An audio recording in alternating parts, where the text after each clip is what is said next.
다 함께 서울의 남성교회 제63회기 2차 순회헌신 예배를 하나님께 드리겠습니다. 여호와여, 내가 만민 중에서 주께 감사하고 문나라 중에서 주를 찬양하리니 주의 인자하심이 하늘보다 높으심에 주의 진실은 궁창에까지 이르나이다.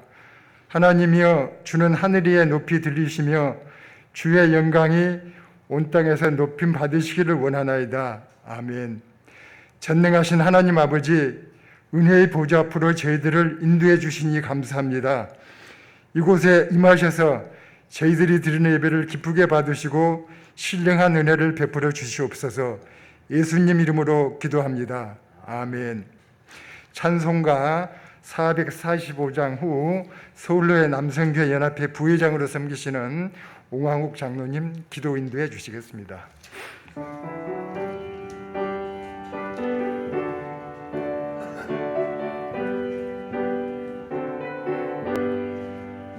괴산을 넘어 험곡에 가도 빛 가운데로 걸어가면 주께서 항상 지키시기로 약속한 말씀 변치 않네.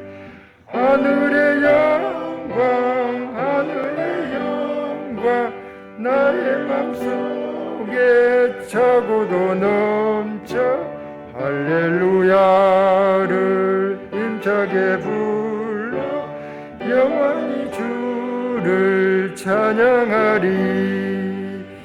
캄캄한 밤에 다닐지라도 주께서 나의 길 되시고 나에게 밝은 빛이 되시니 길 잃어버릴 염려 없네. 하늘의 영광, 하늘의 영광, 나의 맘속에 차고도 넘쳐 할렐루야를 힘차게 불러 영원히 주를 찬양하리. 광명한 그 빛 마음에 받아 찬란한 천국 바라보고 할렐루야를 힘차게 불러 날마다 빛에 걸어가리. 하늘의 영광, 하늘의 영광, 나의 맘속에 차고도 넘쳐 할렐루야를 힘차게 불러 영원히 주를 찬양하리.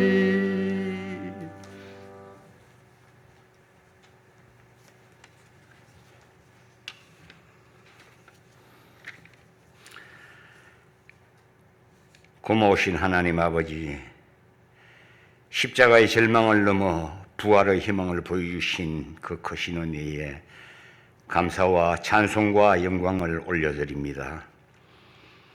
주님의 순환과 죽음을 묵상하며 지키는 사순절 기간에 우리 서울로의 남성교회 연합회 63회기 2차 순회헌신 예배를 안타깝게도 못된 전염병으로 인하여 대면으로 함께하지 못하고 이곳 홍익교회에서 영상으로 송출하오니 연합회 모든 회원들이 각자의 처소에서 경건과 절제를 다짐하며 세상의 허망한 것을 쫓던 우리의 상한 영혼을 돌아보고 성찰하여 새롭게 되는 복된 예배가 되게 하여 주옵소서. 무엇보다 역병을 핑계로 복음을 전하는 데 게을리했던 저희에게 각 사람이 행한 대로 심판하실 하나님을 두려워하여 돌이켜 회개하는 예배가 되게 하여 주옵소서. 우리의 염려를 아시는 하나님, 분열된 이 나라 이 민족을 긍휼히 여겨 주시옵소서. 여야가 정쟁을 멈추고 화해와 포용으로 서로를 존중하게 하시고 지도자들이 위임받은 권력을 악용하거나 남용하지 않고 국민의 안전과 나라의 번영을 위해 선용하게 하옵소서. 특별히 간구하옵기는 혹여나 권세자들이 코로나를 핑계로 교회를 지배하거나 예배가 희생되는 일이 없도록 지켜주시옵소서. 또한 북한 땅에도 하나님의 방법으로 복음 통일을 어수속히 이루어 주옵소서. 우리의 삶을 주장하시는 하나님, 역병의 어려움 때문에 신앙적으로 넘어지는 연합회 회원들이 없기를 원합니다. 고난 중에도 하나님의 뜻이 계신 줄로 믿고 더욱더 굳건한 믿음으로 살아 하늘의 복과 땅의 풍성한 복을 누리게 하옵소서. 올해도 어김없이 연합회를 위하여 일할 일꾼들과 또 많은 계획들을 세웠습니다만 지난해 아무 일도 못했던 생각으로 심히 염려가 됩니다.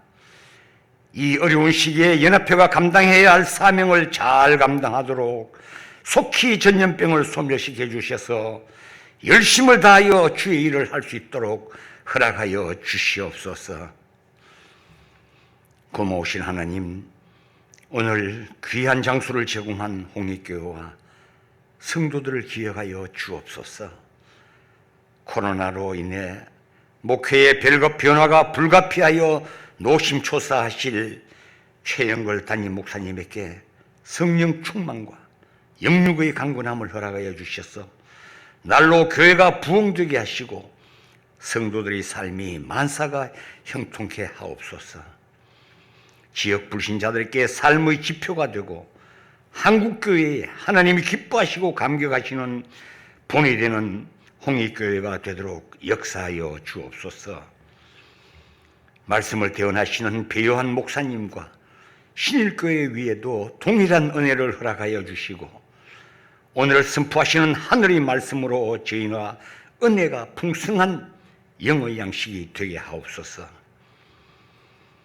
하나님께서 사랑하시는 딸 김미영 집사님의 특송을 주님 홀로 험양하시고 영광 받으시옵소서. 집사님과 오늘 예배를 위하여 헌신하는 모든 이들에게 합당한 복 주시기를 원하오며 이 모든 간구함을 우리를 죄에서 사하여 주시려고 십자가에 죽으신 예수님 존귀하신 이름으로 기도드립니다. 아멘.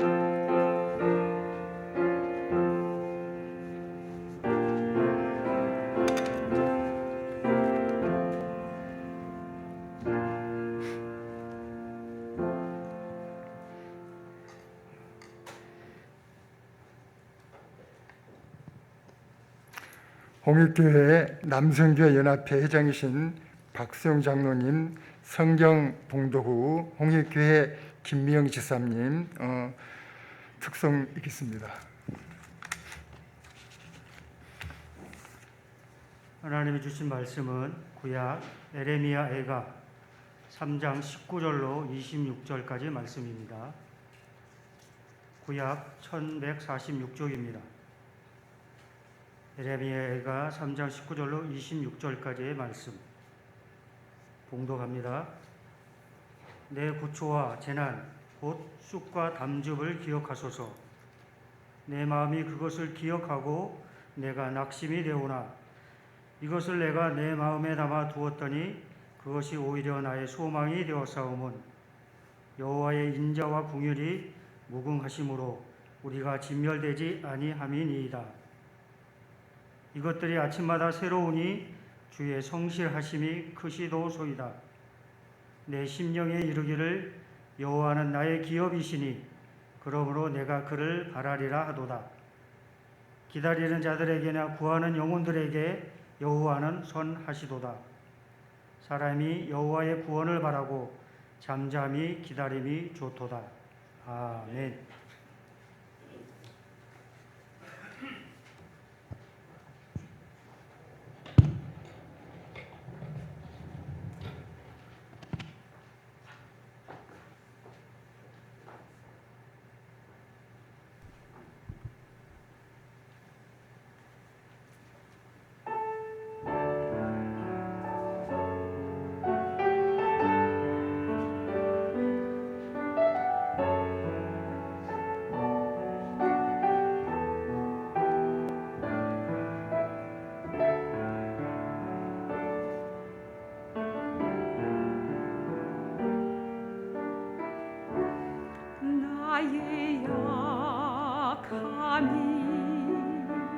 주 앞이 온전히 드러나고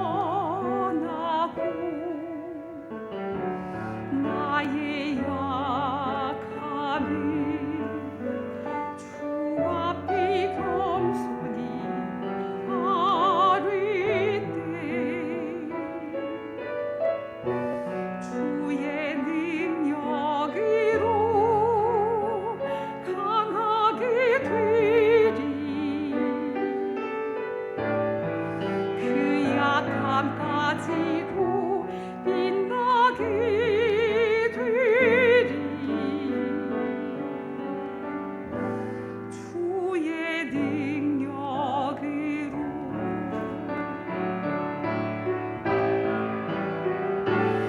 주의 은혜가 나에게 족하네 그 은혜가 나에게 족하네 이는 주의 능력이 약한 데서 온전하여 짐이라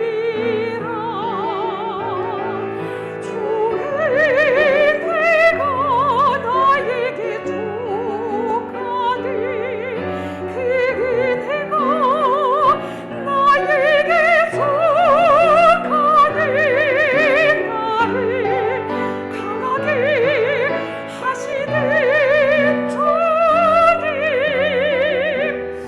찬양합니다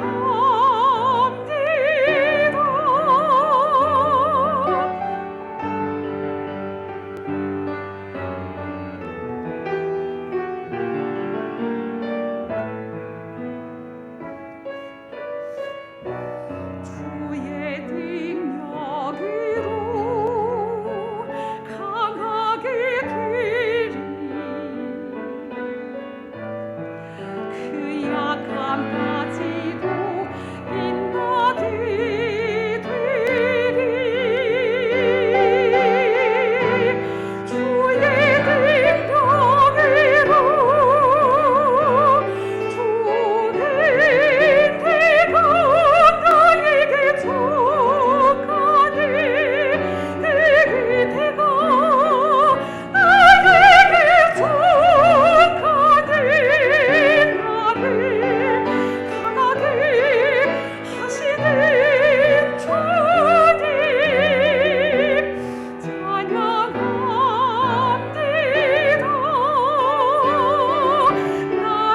나를 강하게 하시는 주님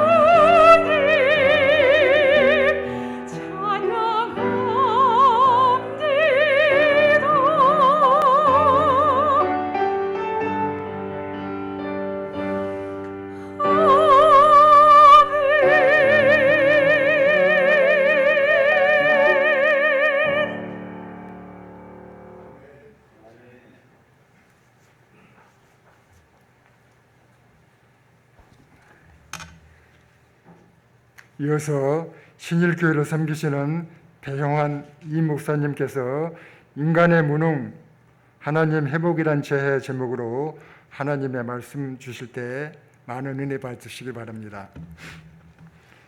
목사님 나오실 때 우리 큰 박수로 한번 환영하시도록 하겠습니다.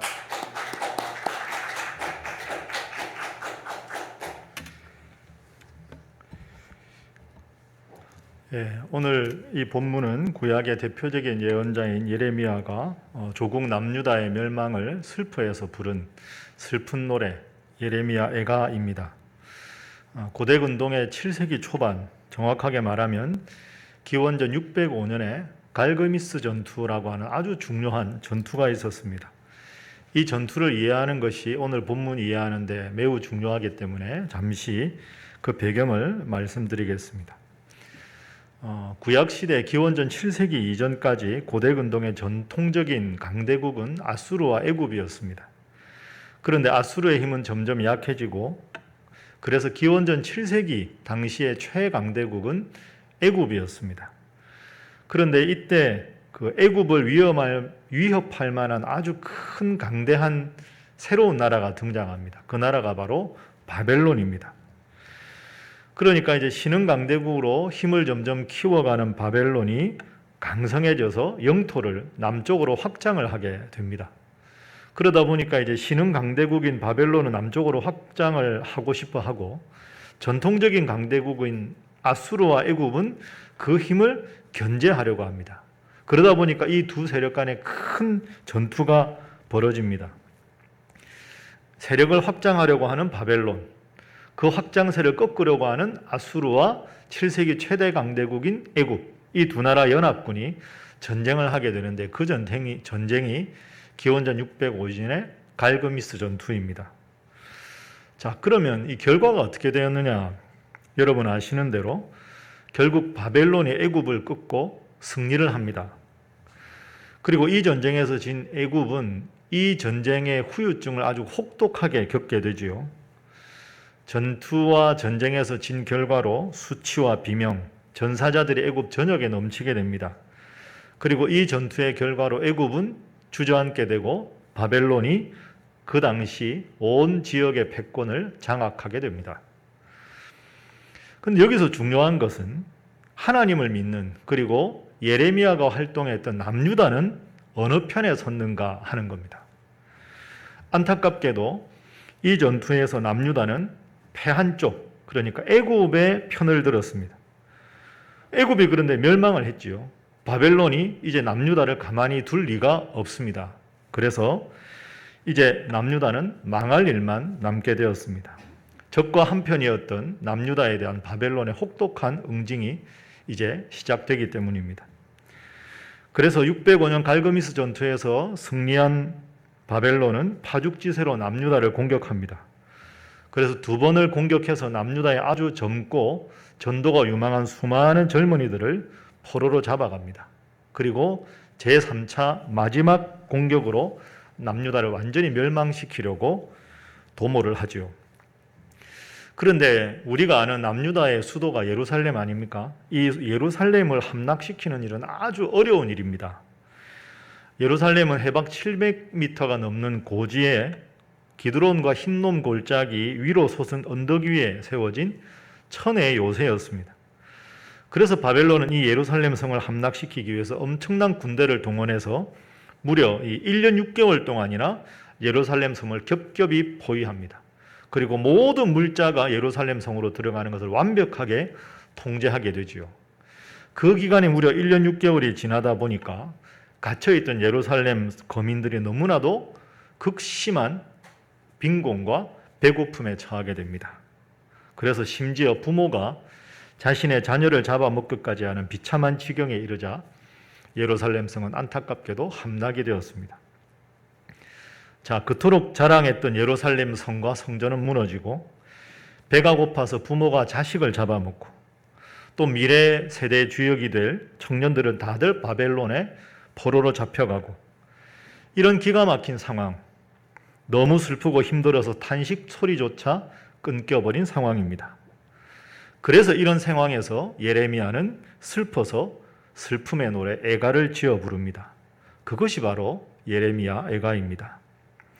조국 남유다와 예루살렘의 멸망을 바라보며 부르는 슬픈 노래, 참 예언자의 안타까움이 구구절들 드러나 있는 예레미야 애가입니다.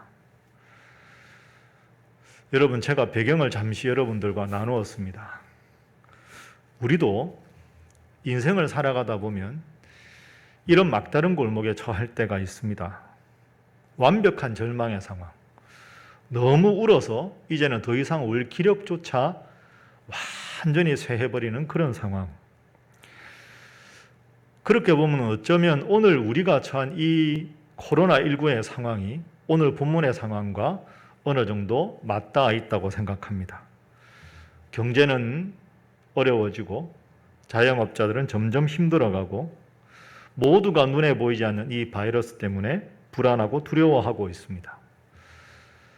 내가 언제 어떤 상황에서 피해자가 될지도 모른다 하는 불안감도 있지만, 내가 가장 사랑하는 사람들에게 내가 가해자가 될 수도 있다 하는 불안감이 더 큰 것 같습니다. 그리고 무엇보다 이 땅의 교회가 비판을 넘어서 비난을 받고 있는 현실이 우리를 아프게 합니다. 더구나 우리 서울로의 자랑이었던 남선교회 순회 헌신예배조차 이렇게 비대면으로 온라인으로 드리는 상황이 계속되고 있습니다. 자, 그런데 오늘 본문을 자세히 보시면 놀랄만한 반전이 일어납니다. 1장과 2장, 3장 초반까지 허망하게 탄식하며 눈물 짓던 예레미야의 한탄과 어조가 오늘 본문부터 갑자기 변화가 되기 시작합니다.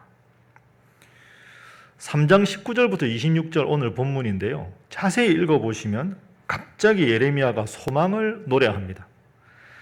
나라를 잃고 도저히 소망을 찾아볼 수 없는 때 어떻게 예레미야는 소망을 노래할 수가 있었을까요? 예레미야가 너무 힘이 들어서 완전히 미쳐버린 것일까요? 그것이 아니라면 도대체 예레미야가 완벽한 절망의 한복판에서 소망을 노래한 근거가 무엇일까요? 자, 이 질문에 대답하기 위해서 우선 본문의 구조를 한번 살펴보도록 하겠습니다. 예레미야 애가서는 전체가 5장으로 구성되어 있습니다. 그런데 이 5개의 시라는 게 운율이 있지 않습니까? 그 운율이 아주 중요합니다. 아주 기가 막힌 운율이 예레미야 애가 5개의 시, 총 5장에 등장합니다. 우리가 아는 대로 우리나라 그 자음이 14개죠. 영어 자음은 ABCD가 26개입니다. 근데 히브리어 자음은 알렙, 벳, 김멜, 달렛 해서 총 22개입니다. 그래서 예레미야 5장을, 애가 5장을 쭉 원문을 읽어보면 1장 1절은 A에 해당되는 알렙으로 시작하고 1장 2절은 베트. 그래서 1장 1절부터 22절까지 알렙, 벳, 김멜, 달렛으로 시작되는 두 운으로 쭉 구성이 됩니다. 2장도 22절까지 있습니다. 4장도 22절, 5장도 22절. 기가 막힌 시입니다. 그런데 오늘 본문에 들어있는 3장은 특별한 구조를 가집니다. 자, 화면으로 한번 잠시 구조를 표로 보시겠습니다. 제가 방금 말씀드린 대로 다 자음의 숫자대로 22절로 구성되어 있는데 유독 이 3장은 딱 3배입니다. 66절. 그리고 1장부터 2장까지는 나라를 잃은 끔찍한 상실과 개인적인 수치가 등장하는데 오늘 본문 19절부터 26절 이후에는 희망을 노래하고 나라의 회복과 갱신을 위한 기도가 등장합니다. 그러니까 오늘 본문이 예레미야에게서 가장 중요한 부분입니다. 그러면 위에 표에서 보듯이 왜 66절로 구성되어 있을까? 20이라고 하는 숫자는 방금 말씀드린 대로 우리 사람의 모든 언어와 행위라는 뜻이지요. 3은 뭘까요? 성부, 성자, 성령, 삼위일체 하나님을 뜻하는 겁니다. 그래서 인간의 모든 언어와 행위에는 하나님께서 함께 하셔야 완성이 된다. 그래서 오늘 본문 이후로 극적인 반전이 일어나는 것입니다. 자, 이런 구조를 염두에 두시고 19절, 20절 말씀을 화면으로 보십시오. 내 고초와 재난 곧 쑥과 담즙을 기억하소서. 내 마음이 그것을 기억하고 내가 낙심이 됩니다. 내가 지금 고초를 당하고 이 나라가 멸망을 당해서 하나님이 심히 제가 고초가 되고 낙심이 됩니다. 그런데 이 상황에서 예레미야가 상황을 바라보고 낙심하던 눈을 들어서 하나님을 바라보게 됩니다. 그 대목이 그 다음 21절입니다. 21절, 이것을 내가 내 마음에 담아 두었더니, 이것이라는 것은 나라가 상실된 슬픔과 괴로움, 고초, 그것을 내가 내 마음에 담아두면 절망이 되어야 되는데 그것이 오히려 나의 소망이 되었습니다. 여러분 이상하지 않습니까? 그 큰 좌절과 나라 잃은 울분이 마음에 있으면 절망이 가득 차야 되는데 왜 예레미야는 여기서 희망이라는 단어를 쓰고 있을까요? 이런 뜻입니다. 고초와 재난을 자기 마음속에 두고 곰곰이 묵상을 해보았더니 이제 더 이상 이 나라에는 희망이 없다. 더 이상 나에게도 희망이 없다. 이 나라의 위정자들에게도 희망이 없다. 결국 모든 사람과 상황에는 희망이 없다. 그래서 역설적으로 이제는 하나님께만 희망의 근거를 둘 수밖에 없다.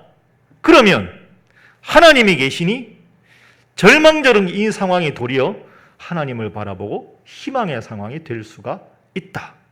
이게 예레미야가 깨달은 중요한 통찰이었습니다. 그 22절 말씀에 예레미야의 통찰이 드러납니다. 여호와의 인자와 긍휼이 무궁하시다. 주어가 여호와로 바뀌지요. 그래서 우리가 진멸되지 않습니다. 예레미야가 이걸 발견하고는 그 다음에 희망으로 급속히 어조가 바뀝니다. 24절 보십시오.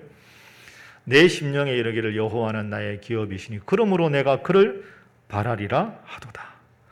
이어서 25절 말씀.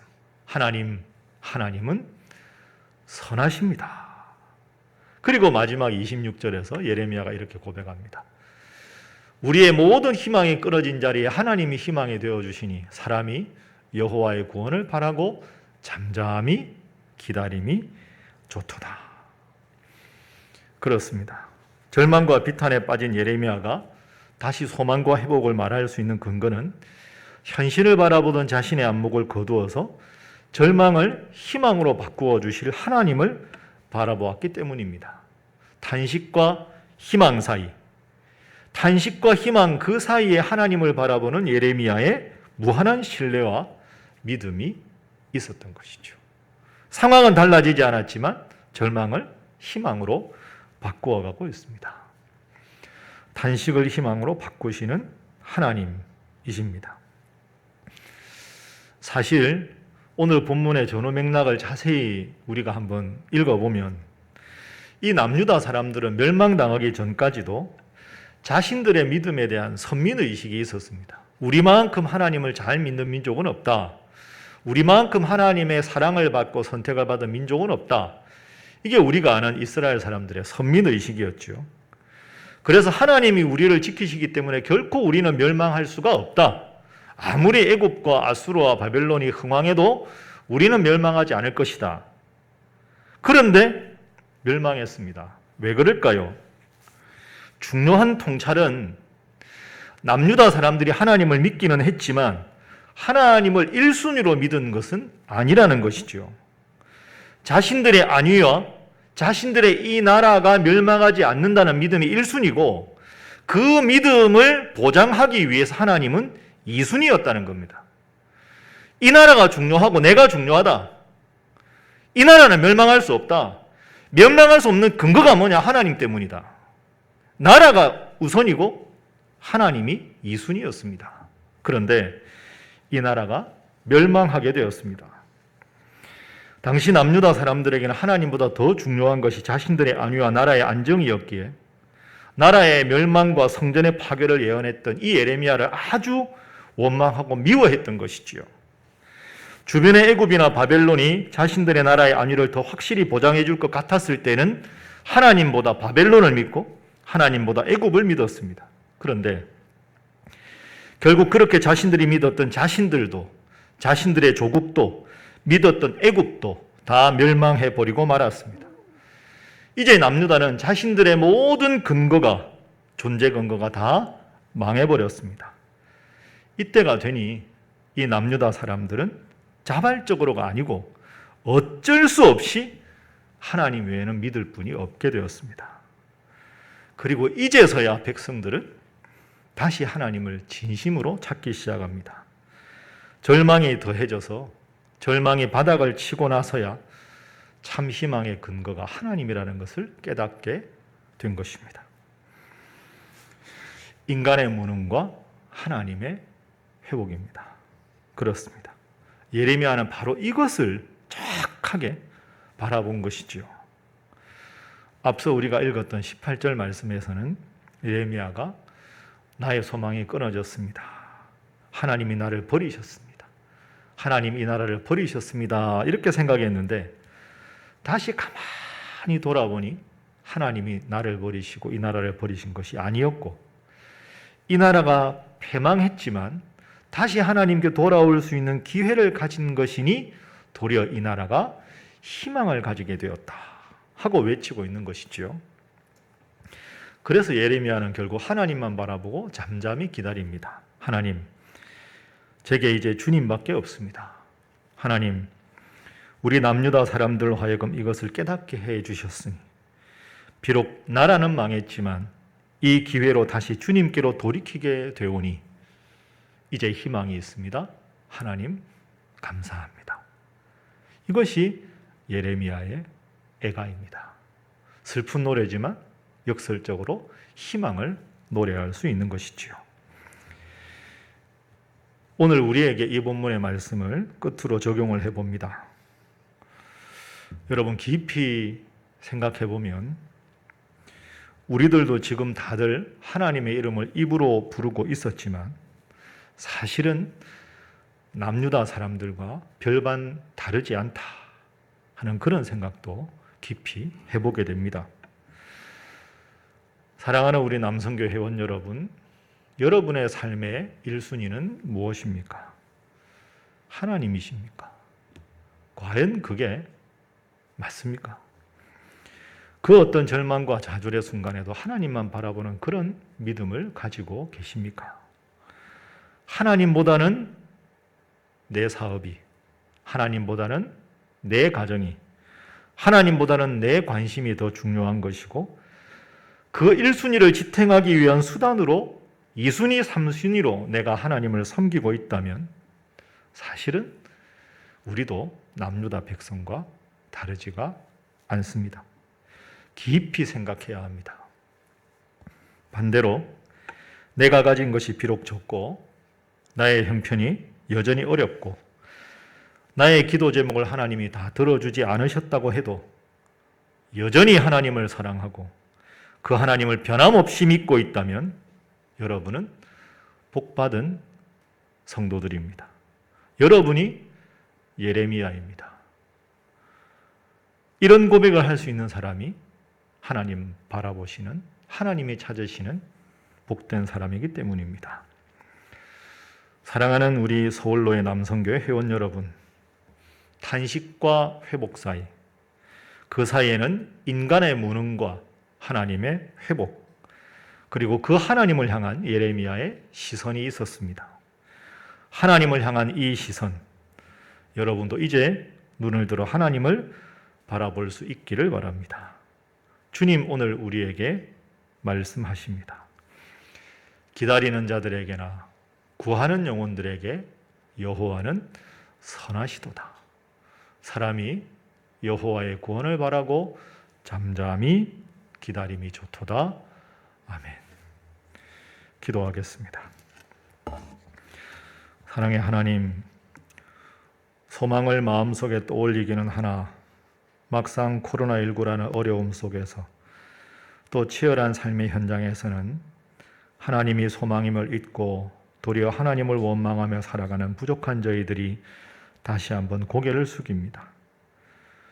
사랑의 주님, 이제 저희로 하여금 현실만 바라보며 절망과 한숨을 반복하는 어리석은 삶을 살아가지 않게 해주시고 어려운 현실과 답답하고 안타까운 상황 속에서도 이 역사를 굽어보시고 우리의 소망의 근원이 되시는 주님만 바라볼 수 있게 하여 주옵소서. 우리의 소망의 근원 되신 예수님의 이름으로 기도하옵나이다. 아멘.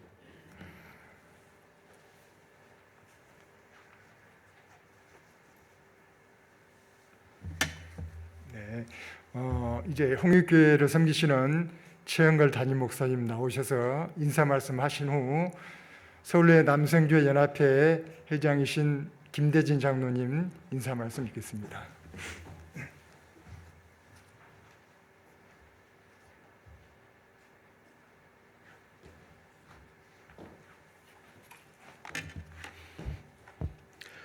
네, 서울로의 남선교회 회원 여러분 반갑습니다. 오늘도 저희 교회에 오셔서 예배드리게 되어서 얼마나 기쁘고 감사한지 모르겠습니다. 세계적으로 국가적으로 너무나 어려운 때인데 우리 남성교 회원들 오늘 말씀처럼 오직 하나님께 소망을 두고 또 인내하고 또 충성해서 이 고난을 잘 극복하는 원동력으로 쓰임 받으시기를 축복합니다. 여러분 환영합니다.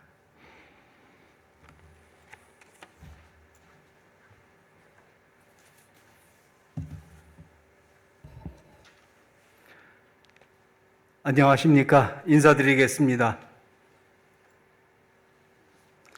지난 한 달도 평안하셨는지요? 지속되는 코로나 팬데믹으로 온 가족이 함께 할 수 없는 그런 상황이었지만 그럼에도 지난 설 명절 잘들 지내셨는지요? 이번 달 순회 헌신 예배 역시 지난달과 동일하게 이렇게 비대면으로 예배드리게 됨이 너무 심히 안타깝고 유감스럽습니다. 그렇지만 우리 하나님께서는 조만간 저희들의 순회 예배는 물론 특강 또 회무처리 그 외에도 저희들이 계획하는 모든 금년에 계획하는 모든 사업들을 다 순적하게 이루어 주시리라고 믿으며 나가고 있습니다. 회원 여러분들도 함께 기도로 동참해 주시면 감사하겠습니다. 아울러서 여러분들이 소속되어 있는 지교회, 남성교회 역시 현재 코로나로 인해 어려운 여건이지만 그럼에도 함께 합력하여 선을 이루어 나가는 귀한 공동체가 되시기를 바랍니다. 우리는 이 땅에 하나님 나라를 세우기 위해서 만든 신앙 공동체입니다. 서로 간에 상대방을 협력자, 조력자로 생각하고 사랑하고 인정하며 살아가는 저희들이 됐으면 좋겠습니다. 우리는 지금 사순절을 지내고 있습니다. 사순절 기간 동안 예수님의 십자가 여정을 묵상하고 주님의 고난이 우리에게 주는 참된 진리의 뜻을 깨달으며 부활의 기쁨을 함께 맞이하시기를 소망합니다. 명절 연휴 동안의 이동량 증가로 특히 수도권 지역에 코로나가 다시 확산될 조짐을 보이고 있습니다. 아무쪼록 여러분들 건강하시고 뵐 수 있을 때까지 여러분들과 여러분들의 직장, 여러분의 가정, 또 여러분의 섬기시는 교회가 평안하시기를 자리를 빌어 인사에 가름하고자 합니다. 감사합니다.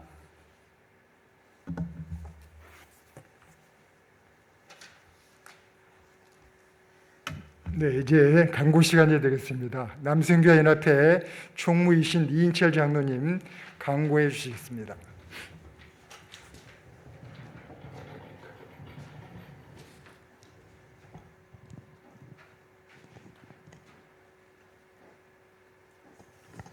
광고 말씀드리겠습니다. 오늘 말씀을 전해주신 우리 배현 목사님 감사드리고요. 우리 특송과 반주로 수고해주신 우리 선생님께도 감사를 드립니다. 3월 임원회의가 3월 2일 오후 6시에 서울로의 회의실에서 있겠습니다. 2021년도 평신도 교육대학원 제34기 신입생을 모집합니다. 2월 26일까지가 마감이 되겠고요. 우리 지교회에서는 적극적으로 홍보해 주시고 추천해 주시면 되겠습니다. 본회에서는 3월 대비해서 2월 22일 오후 3시에 본회에서 추천받으신 우리 신입생들에 대한 예비 소집이 있겠습니다. 특별히 올해부터는 장신대에서 이번 예비 소집에 통과가 되고 그다음에 3월 2일 날 또 면접이 있게 되겠습니다. 금년부터 신입생으로 입학하시는 분들에게는 장로고시를 면제해 준다는 그런 계획이 있습니다. 많이 참여해 주시면 되겠습니다. 남성계 전국연합회 제542회 수도권 조찬기도회가 3월 16일 오전 7시에 기독교연합회 관 3층에서 있겠습니다. 총회가 제정한 제53회 남성교회 주일이 3월 14일 주일입니다.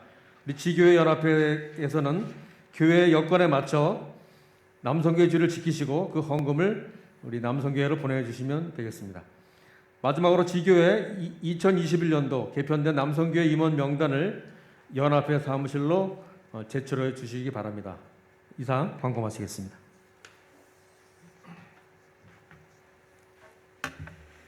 홍익교회 최영걸 담임 목사님 나오셔서 축도하심으로 남성교회 순회 헌신 예배를 마치도록 하겠습니다.